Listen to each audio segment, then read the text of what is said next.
अस्सलाम वालेकुम नाज़रीन, welcome to my YouTube channel. I am Irfan Aslam. आज की इस वीडियो में हम बात करेंगे लाहौर हाई कोर्ट में जो जॉब्स अनाउंस की गई हैं उनके बारे में, और ये देखेंगे इनकी लास्ट डेट क्या है और इनकी फ़ीस क्या है, किस तरह हम इसके ऊपर अप्लाई करेंगे।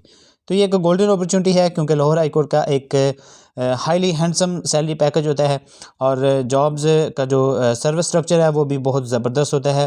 प्रमोशन वाइज भी बहुत ज़बरदस्त है। आगे चल के आपका फ्यूचर मज़ीद बेहतर से बेहतर हो जाता है। तो अपनी वीडियो स्टार्ट करते हैं और देखते हैं कि कौन कौन सी जॉब्स हैं। तो एडवर्टाइजमेंट जैसे कि मैं आपको कहता हूँ कि हमें थारोली डिस्कस करनी चाहिए ताकि हमें हर एक चीज़ का आइडिया हो जाए। तो यहाँ से हम स्टार्ट से पढ़ते हैं। Applications are invited from eligible candidates domiciled in Punjab for the following post in the Lahore high court Lahore. तो ये परमानेंट जॉब्स हैं, इसमें कोई कॉन्ट्रैक्ट या टेम्परेरी वाला चक्कर नहीं है। इसमें जो सबसे पहले पोस्ट है हमारे पास वो पर्सनल असिस्टेंट है, और पर्सनल असिस्टेंट है और दूसरी स्टेनोग्राफर है। ये दो जो जॉब्स हैं ये शॉर्ट हैंड रिलेटेड जॉब्स हैं। अब इसमें फ़र्क मैं आप लोगों को बता देता हूँ। पर्सनल असिस्टेंट का भी ग्रेड 17 है, जबकि स्टेनोग्राफर का भी ग्रेड 17 है। पर्सनल असिस्टेंट से भी शॉर्ट हैंड की डिक्टेशन होगी और स्टेनोग्राफर से भी शॉर्ट हैंड की डिक्टेशन होगी। दोनों का सेम ही टेस्ट पैटर्न होगा। थोड़ा सा सर्विस में डिफरेंस है, सर्विस स्ट्रक्चर में, क्योंकि जो पर्सनल असिस्टेंट जिसको पीए बोला जाता है वो जजेस के साथ अपॉइंट होता है, जबकि जो स्टेनोग्राफर होता है उसको ऑफिस के अंदर अपॉइंट किया जाता है। उसकी ड्यूटी जजेस के साथ नहीं लगती। जो पर्सनल असिस्टेंट होता है वो जज के साथ ड्यूटी करता है, और पर्सनल असिस्टेंट के लिए आपका 5 साल का एक्सपीरियंस होना चाहिए स्टेनो के तौर पे।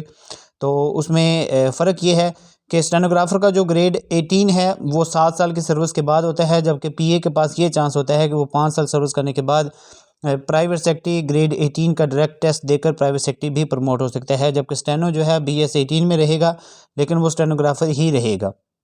ये थोड़ा सा इनके अंदर डिफरेंस है। तो हम देख लेते हैं पीए के लिए जो आपके पास से टोटल सीट्स हैं वो 18 हैं, ओपन मेरिट की 13 हैं, मिनॉरिटी कोटा की 1 है, स्पेशल पर्सन कोटा की 1 है, वेमेन कोटा की 3 है। ग्रेजुएशन चाहिए इसमें सेकंड डिवीजन के साथ, और साथ में आपकी शॉर्ट हैंड की जो स्पीड है वो 110 वर्ड्स पर मिनट होनी चाहिए, और टाइपिंग की स्पीड जो है 50 वर्ड्स पर मिनट होनी चाहिए। Certification in Microsoft office and in page, तो MS ऑफिस का जो आपका डिप्लोमा है वही इसमें चल जाएगा। इसमें आप लोगों को अलग से इन पेज का डिप्लोमा बनवाने की ज़रूरत नहीं है।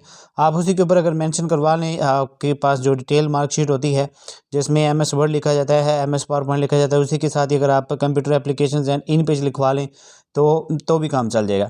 तो इसमें 5 साल का एक्सपीरियंस रिक्वायर्ड होता है, जिनकी सर्विस 5 साल की हो चुकी होती है स्टेनोग्राफर के तौर पे या असिस्टेंट के तौर पे, तो वो लोग इसके ऊपर अप्लाई कर सकते हैं। और 25 से 35 साल इसकी फ़ाइनल एज लिमिट है। स्टेनोग्राफर BS 17, टोटल सीट्स 12 है, ओपन मेरिट की 9 है, मिनॉरिटी कोटा की 1 है, वेमेन कोटा की 2 हैं। और क्वालिफिकेशन जो है इसकी भी सेम वही चीज़ें चाहिए जो कि पीए के लिए चाहिए, लेकिन इसमें एक्सपीरियंस नहीं है। इसमें फ्रेश कैंडिडेट भी अप्लाई कर सकते हैं। उसके बाद सुपरवाइजर IT है, तो IT से रिलेटेड जो लोग हैं वो इसको रीड आउट कर सकते हैं। उसके बाद असिस्टेंट मैनेजर कैफेटेरिया है। उसके बाद एडमिन ऑफिस कोऑर्डिनेटर है, ये भी एक बहुत इंपॉर्टेंट सीट है, और इसका जो है क्राइटेरिया वो उन्होंने मेंशन कर दिया कि आपकी सेकंड डिवीजन होनी चाहिए, या फिर आपका 2.5 CGPA होना चाहिए 4.0 में से, या फिर आपका 3.5 CGPA होना चाहिए 5.0 में से। एक्सपीरियंस उनको दिया जाएगा जिनको MS ऑफिस वगैरह में महारत हासिल होगी। 20 से 30 साल इसकी एज लिमिट होगी। इसके साथ असिस्टेंट लाइब्रेरियन है, और फिर लाइब्रेरी असिस्टेंट है, असिस्टेंट IT है, केयर टेकर है, और साथ सॉफ्टवेयर टेक्नीशियन राइटर है, BS 16, हार्डवेयर टेक्नीशियन है, नेटवर्क टेक्नीशियन है, और टेक्निकल एडवाइज़र है, डाटा एंट्री ऑपरेटर है। ये बहुत अच्छी सीट है। DO ग्रेड 14 है। इसमें टोटल सीट्स जो हैं 59 है, ओपन मेरिट की 45 हैं, मिनॉरिटी कोटा की 3 है, स्पेशल पर्सन की 2 हैं, वेमेन कोटा की 9 है। तो क्वालिफिकेशन जो इसकी आपके पास है वो है इंटरमीडिएट और equivalent with minimum second division, 45% marks from any recognised board. Typing speed आपकी 40 वर्ड्स पर मिनट होनी चाहिए। Diploma in IT shall be preferred. Age आपकी होगी 18 से 30 साल। ऑफिस कोऑर्डिनेटर, इस ये जैसे कि नॉर्मल आपको LDC UDC की जॉब्स नज़र आती हैं, तो हाई कोर्ट ने LDC UDC को ख़त्म करके JC जूनियर क्लर्क वगैरह को ऑफिस कोऑर्डिनेटर का नाम दे दिया है, और उसका ग्रेड भी 14 कर दिया है। तो इसमें जो आपकी सीट्स हैं 104 हैं टोटल, ओपन मेरिट की 38 है। सर्विंग रिटायर्ड एम्प्लॉय जो है LHC के, उनके बच्चों के लिए 21 सीट्स हैं। क्लास 4 के लिए 21 सीट्स हैं जो कि LHC के एम्प्लॉयज़ होंगे। मिनॉरिटी कोटा की 5 सीट्स हैं, स्पेशल पर्सन की 3 हैं, वेमेन कोटा की 16 हैं। इसमें आपके पास इंटरमीडिएट या इक्विवेलेंट विद 45% मार्क्स होने चाहिए। टाइपिंग स्पीड आपकी 25 वर्ड्स पर मिनट होनी चाहिए। प्रोफिशिएंट इन माइक्रोसॉफ्ट ऑफिस और any other compatible office application. The proficiency shall be judged through proficiency test. तो प्रोफिशिएंसी टेस्ट जो है वो आपका लेंगे। उसके बाद मल्टीमीडिया ऑपरेटर है जी, साथ नेटवर्क एसोसिएट है, BS 13, सॉफ्टवेयर एसोसिएट है, ग्राफिक डिज़ाइनर है। उसके बाद कंपोज़र है, इंग्लिश उर्दू। हार्डवेयर एसोसिएट है, टेलीफोन टेक्नीशियन है, जूनियर एडिटर की भी अच्छी पोस्ट है। इसमें आपके पास बी काम होना चाहिए सेकंड डिवीजन के साथ। Computer literate with typing speed 30 words per minute, 3 year post qualification in relevant field, तो आपका 3 साल का क्वालिफिकेशन का जो तजर्बा है वो भी होना चाहिए। इलेक्ट्रीशियन नेटवर्क है, मैकेनिक है, कैलीग्राफिस्ट है, टेक्निकल ऑपरेटर है, कुक है, driver, library attendant, photo state machine operator BS7 और बुक बाइंडर है, बेरर, वेटर, चौकीदार, वॉचमैन, फ्राश, माली, स्वीपर, और ये क्लास 4 की जॉब्स जो हैं।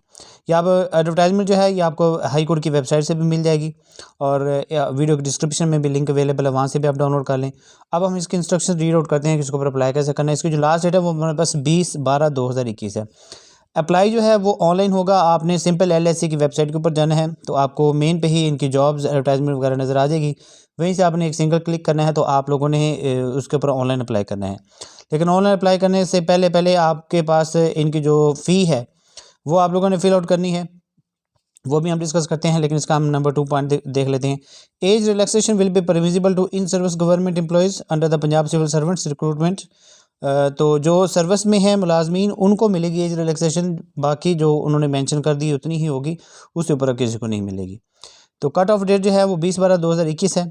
आपने ऑनलाइन अप्लाई करना है।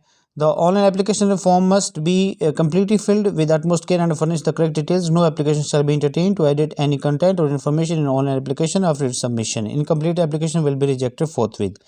तो आपने एक ही दफ़ा इनको फिल आउट करना है, तो ध्यान से कीजिएगा, दोबारा इसमें एडिटिंग ऑप्शन नहीं होगा। फीस की अगर हम बात करें तो the applicant shall deposit are non refundable processing fee of ₹500 for post in BS3 to BS9।